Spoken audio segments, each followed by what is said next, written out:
dengan namanya Pediatric and Neurodevelopmental Therapy Center atau sering disebut dengan PNTC. Dan terapi ini dikhususkan memang khusus untuk anak-anak dengan permasalahan pada otaknya pada masa perkembangan, dari masa dia baru lahir sampai dia perkembangan selanjutnya.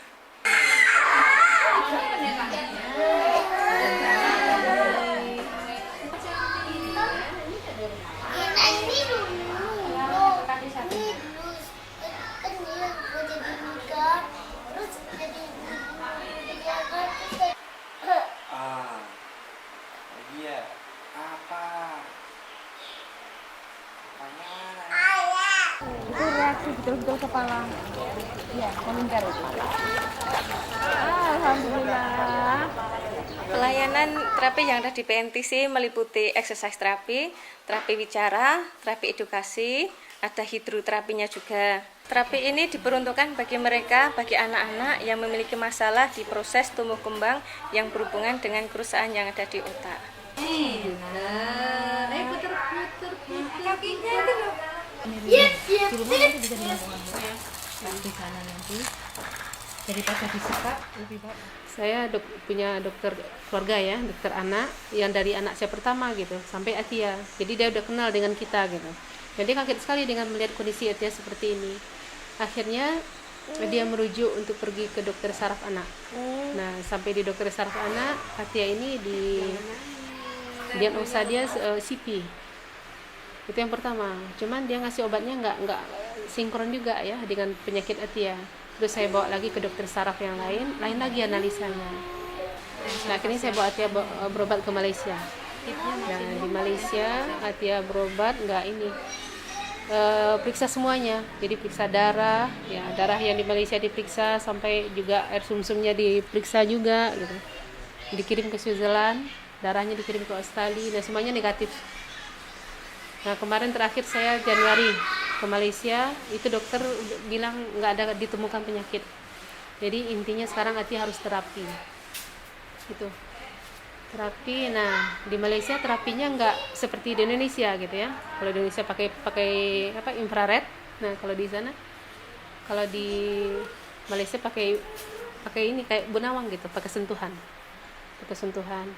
Nah, mereka kaget dengan Indonesia masih pakai infrared karena efeknya sangat banyak sekali. Bisa juga membuat yang kaku menjadi tambah kaku. Nah, pulang dari Malaysia saya jadi bingung mau bawa terapi kemana gitu, karena di semua rumah sakit itu semuanya pakai itu. Saya bawa ke rumah sakit pemerintah, ya masih pakai dipanaskan infrared. Terus saya bawa juga ke swasta, masih seperti itu. Kalau menurut saya terapi di sini ya sangat baik sekali gitu. Ya, sangat baik sekali karena baru seminggu pertama ke sini itu udah kelihatan ya ada perubahan untuk Atia. Jadi kalau pertama ke sini kan Atia itu kepalanya masih nggak bisa dia ngontrol gitu. Seminggu udah bagus gitu. Nah, sebulan itu udah nampak kelihatan gitu. Jadi untuk Atia sendiri ya, karena dokter udah angkat tangan ya, nggak ada penyakitnya, yang jelas terapi, ya banyak sekali manfaat untuk anak-anak seperti ini. Karena sentuhan tadi gitu. Jadi ada di sini kan ada neurostructure itu. Nah, neuro itu yang nggak dipunyai oleh yang lain gitu. Nah, itu membuat Atia jadi bisa lemes, bisa mengontrol ya, mengurangi kekakuannya. Kemudian efek ketergantungan dengan obat juga sudah mulai. Jadi sekarang saya nggak minum obat untuk kakunya, saya hanya kasih vitamin. Saya kasih minyak ikan sama lisin yang dikasih sama dokter di Malaysia, tetap saya kasih. Jauh-jauh dari Jambi nih Om.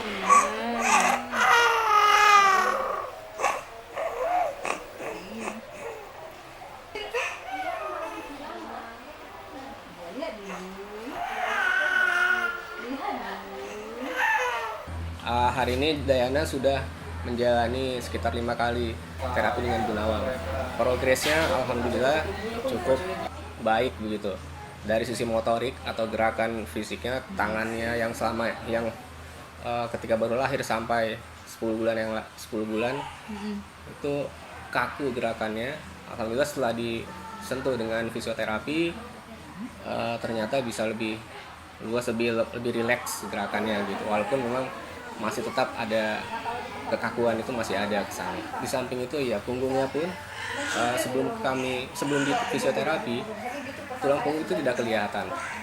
Setelah di fisioterapi oleh Bu Nawang, ternyata alhamdulillah paling tidak kondisi umum dari Dayana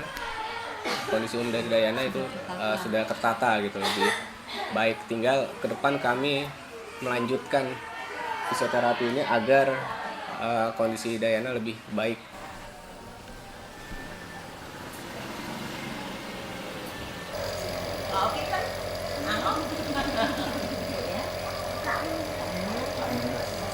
Ada beberapa alasan sebetulnya kenapa PNTC ini didirikan.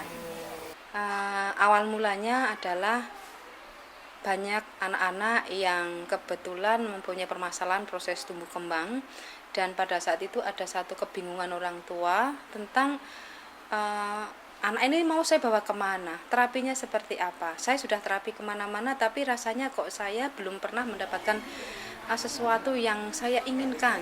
Kemudian kita menemukan suatu pendekatan yang sesuai untuk anak-anak tersebut, dan ternyata perkembangan mereka itu menjadi jauh lebih baik daripada yang sebelumnya, dan orang tua merasa bahwa disinilah mereka mendapatkan jawaban. Bagi anak-anak yang mengalami proses tumbuh kembang yang bermasalah dan mereka tidak melakukan terapi, pasti akan terjadi penurunan fungsi dalam tubuhnya, baik itu fungsi gerak, fungsi edukasinya maupun fungsi bicaranya. Terus kemudian munculnya spastisitas dan tidak terkontrolnya spastisitas, kemudian adanya permasalahan di pernafasan, kemudian ada permasalahan gerak, sehingga itu akan menurunkan kemampuan kemandiriannya, sehingga yang lebih jauh lagi akan terjadi penurunan ini. Dia akan tergantung dengan orang lain. Bagi mereka yang aktif melakukan latihan fisioterapi, terapi bicara, terapi edukasi, itu akan mengalami ini, peningkatan kemampuan gerak. Yang jelas peningkatan kemampuan gerak pasti akan mendukung mereka untuk hidup lebih mandiri dan tidak tergantung dengan orang lain. Kemudian bisa meningkatkan kualitas hidup mereka.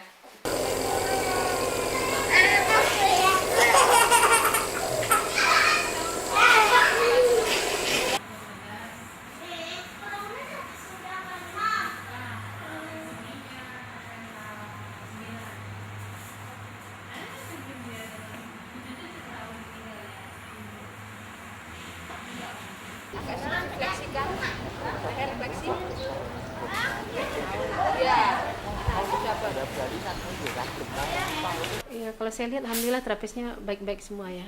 Jadi mereka itu biasa selesai ini kosong bantu yang lain itu saya rasakan suatu hal yang tidak kita temui di tempat lain ya. Kalau terapi walaupun di rumah sakit mungkin siapa pasiennya pasti itu selesai itu dia diam gitu ya. Tapi di sini ada kekeluargaan di sana, itu saya lihat ya. Nah, itu sistem kekeluargaan yang sangat saya senang di sini.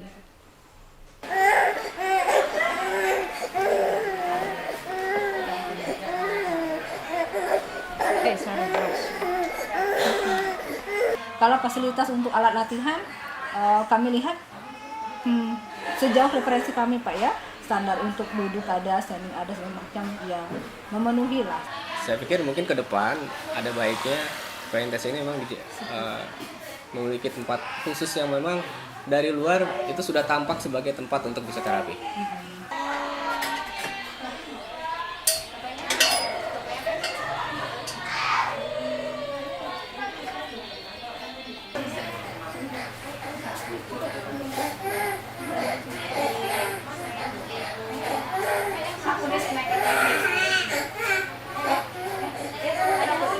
Jadi kami mendoakan PNTC ini harus besar, karena tidak ada tempat lain di Indonesia kecuali ini menurut kami ya Pak ya, tidak ada gitu. Makanya beberapa kali kita ketemu teman-teman dari Palembang, dari Lampung ya Pak, bahkan ada katanya dari Papua gitu. Nah kita Dayana menambah referensi sini dari Jambi. Ya kalau bisa ruangnya diperbesar ya, karena pasien di sini juga bertambah banyak. Itu yang pertama. Kemudian yang kedua, anak-anak ini butuh tempat yang cukup luas gitu ya untuk mereka beraktivitas, karena di sini ada gerakan untuk berguling, ada merangkak gitu. Kemudian juga harus berjalan di papan titian, harus berjalan di apa gitu, belajar berjalan. Jadi memang butuh ruangan yang besar. Di daerah ada, di tempat kami ada fisioterapis, tapi ternyata fokusnya ke orang dewasa. Nah, untuk bayi itu jarang ditemui. Sehingga kalau itu bisa menyebar merata, saya pikir akan banyak anak-anak Indonesia yang lahir dengan berkebutuhan khusus itu bisa tertangani sejak dini. Melihat perkembangan yang ada pada klinik PNTC sekarang ini dan jumlah pasiennya yang cukup meningkat, maka kebutuhan akan sarana dan prasarana itu betul-betul diperlukan saat ini. Maka ini nanti klinik akan bisa memberikan banyak pertolongan kepada anak-anak yang membutuhkan.